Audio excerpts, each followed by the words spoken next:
Welcome back to war breaking. This is Satish. Bharat reverse అటాక్తో పాక్ చుక్కలు చూస్తోంది. ఎన్ని పన్నాగాలు పన్నినా, ఎన్ని ప్రయోగాలు చేసినా పాక్ తోక ముడవాల్సి వస్తోంది. ఇండియన్ ఆర్మీని నేరుగా ఎదుర్కొనే సత్తా లేక, శక్తి లేక సరిహద్దుల్లో పాక్ ఆర్మీ రెచ్చగొట్టే చర్యలకు పాల్పడుతోంది. నియంత్రణ రేఖ వెంబడి కాల్పులు జరుపుతోంది. వీటిని భారత ఆర్మీ సమర్థంగా తిప్పికొడుతోంది. ఈ క్రమంలోనే సరిహద్దుల్లో శత్రు దేశానికి చెందిన పలు సైనిక పోస్టులను మన దళాలు ధ్వంసం చేశాయి. అందుకు సంబంధించిన వీడియోను భారత సైన్యం విడుదల చేసింది.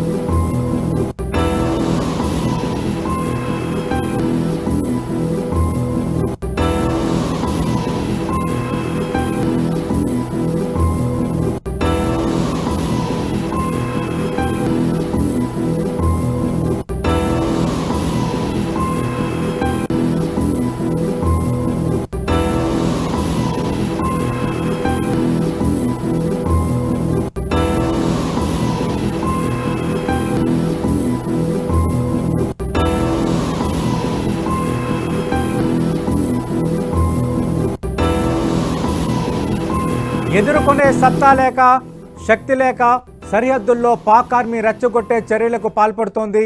నియంత్రణ రేఖ వెంబడి కాల్పులు జరుపుతోంది. వీటిని భారత్ ఆర్మీ సమర్థంగా తిప్పికొడుతున్న విజువల్ మీరు 10 టీవీ స్క్రీన్ పైన చూడొచ్చు. ఈ క్రమంలోనే సరిహద్దుల్లో శత్రు దేశానికి చెందిన పలు సైనిక పోస్టులను, బంకర్లను మన దళాలు ధ్వంసం చేశాయి. దానికి సంబంధించిన కొన్ని వీడియోలను మాత్రమే రక్షణ శాఖ విడుదల చేసింది. దాన్ని ఎక్స్క్లూజివ్గా 10 టీవీ మీకు అందిస్తోంది. మనం చూడండి. మీరు పాక్ సైనికుల బంకర్ అది. అక్కడ నుంచే పాక్ సైనికులు కాల్పులకు పాల్పడుతున్నారు. ఆ బంకర్ని అటు భారత్ దళాలు టార్గెట్ చేశాయి. సైనిక పోస్టులను మన దళాలు ధ్వంసం చేశాయి. అందుకు సంబంధించిన వీడియోను భారత సైన్యం విడుదల చేసింది. మనకు తెలుసు, అటు 9 ఉగ్ర స్థావరాలపై అటాక్ కానీ, అలాగే అటు పాకిస్తాన్కి చెందిన నగరాలకు సంబంధించిన సైనిక వ్యవస్థలపై అటాక్ కానీ, ప్రతి అంశానికి సంబంధించి వీడియోలను భారత్ సైన్యం విడుదల చేస్తోంది. మన సత్తా ఏంటో ప్రపంచానికి తెలియజేస్తున్న పరిస్థితి కనిపిస్తోంది. నిన్న రాత్రి కూడా చూసాం మనం. పాక్ కవ్వింపు చర్యలకు పాల్పడిన, పాక్ అనూహ్యంగా దాడులు చేసిన S-400తో మనం పూర్తి స్థాయిలో తిప్పుకొట్టగలిగాం. అన్ని రకాల దాడులను భారత్ సమర్థంగా ఎదుర్కోగలిగింది. ఆ వీడియోలు కూడా మనం చూసాం.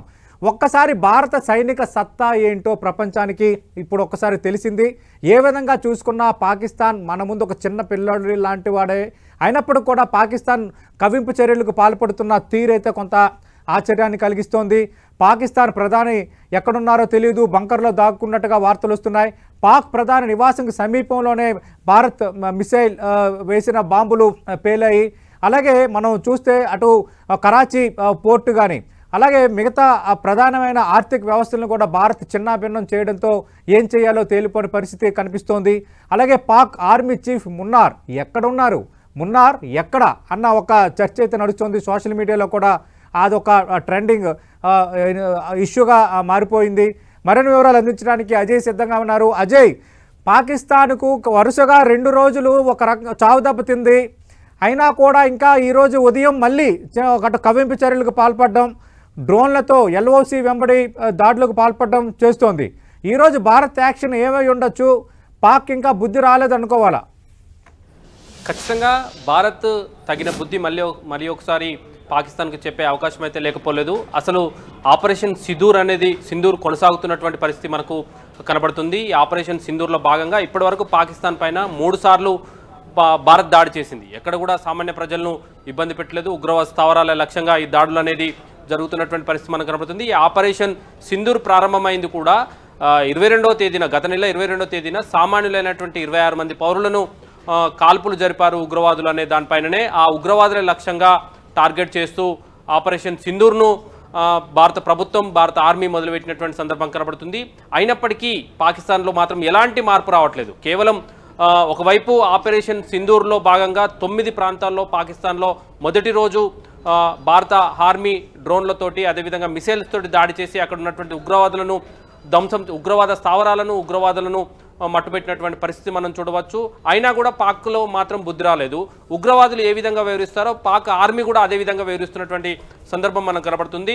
ఎల్ఓసి వెంట, ఇంటర్నేషనల్ బార్డర్ వెంట పక్కకున్నటువంటి ఏదైతే సామాన్య ప్రజల మీద సెల్లింగ్ చేస్తూ అక్కడ సామాన్యులటువంటి ఇండ్లపైన కాల్పులు జరుపుతూ వారిపైన దాడులు చేసే ప్రయత్నం అయితే చేస్తుంది. కొంతమంది చిన్న పిల్లల్ని, ఆడపిల్లల్ని కూడా వదలకుండా వాళ్ళు కాల్పులు చేస్తున్నటువంటి సందర్భం మనం చూడవచ్చు. దీన్ని బట్టి చూసుకోవచ్చు ఉగ్రవాదులకు పాక్ ఆర్మీకి వాళ్ళ ఆలోచన విధానానికి ఏమాత్రం కూడా తేడా లేదని కూడా చెప్పుకోవచ్చు. కానీ భారత ఆర్మీ ఎక్కడ కూడా సామాన్య ప్రజలను, సామాన్యులను ఇబ్బంది పెట్టే విధంగా ఏ దాడులు చేయట్లేదు. కేవలం ఉగ్రవాద స్థావరాల లక్ష్యంగా దాడులు చేస్తున్నటువంటి సందర్భం కనబడుతుంది. ఎక్కడి నుండి అయితే పాక్ మిసైల్స్ అదేవిధంగా డ్రోన్స్ను ప్రయోగిస్తుందో వాటిని టార్గెట్ చేసి ఎయిర్ డిఫెన్స్ సిస్టాన్ని డిస్ట్రాయ్ చేసే ప్రయత్నం చేస్తుంది. ఇప్పటికే 2 ఎయిర్ డిఫెన్స్ సిస్టమ్స్లో పాక్లో ఉన్నటువంటి 2 ఎయిర్ డిఫెన్స్ సిస్టమ్స్ కూడా డిస్ట్రాయ్ చేసినటువంటి సందర్భం మనం చూసుకోవచ్చు. నిన్న మధ్యాహ్నం లాహోర్లో ఉన్నటువంటి ఎయిర్ డిఫెన్స్ సిస్టాన్ని సైతం భారత్ ఆర్మీ డ్రోన్స్ను ఉపయోగించి డిస్ట్రాయ్ చేసినటువంటి సందర్భం చూసుకోవచ్చు. అయినా కూడా పాక్లో ఎలాంటి మార్పు రాలేదు. మళ్ళీ